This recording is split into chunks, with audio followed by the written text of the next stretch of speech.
the end of the race where you did catch Charles and overtake him. And the car seemed to come alive a bit. I know you were just saying that you don't necessarily think it's low fuel. So is that an area the team can work on for you going forward and find out why it was so much better at that If point? it's possible to adjust, yeah.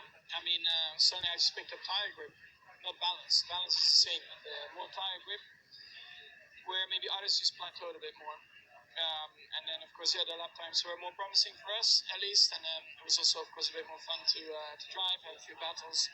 Because the first half of the race was quite tough. But we just set out to do our own pace. Before in the sprint, I tried to keep up with them, but then my tires died. So I just did my own pace. The tires were still in a decent shape when I had to pit, because others were pitting around me. But yeah, that is also not... I guess how we want to race, right? I mean, at least I want to try and keep up and hang in there. But a lot to analyze, I think. But at least the second stint was a lot more positive, more promising as well for us. And I hope that we can take some learnings out of that going into Japan. Is it a case of small increments at the moment for you and the team in terms of improvements? It's difficult to say when you don't really know where to find it or how to find it at the moment. But at least that last stint, I would say, gives a bit more of a clearer picture.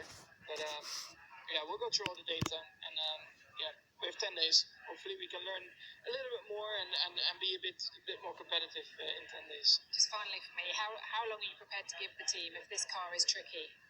Much longer? Are you happy to just stay and help them work through it? I hear this all the time, but for me nothing changes. I'm actually very relaxed. I'm very positive in my mind. I'm enjoying life, so every time I jump in the car, I just try to do the best I can, and I'm not thinking about anything else, to be honest, because I feel good in life in general, if that's in the car, outside the car, and that's actually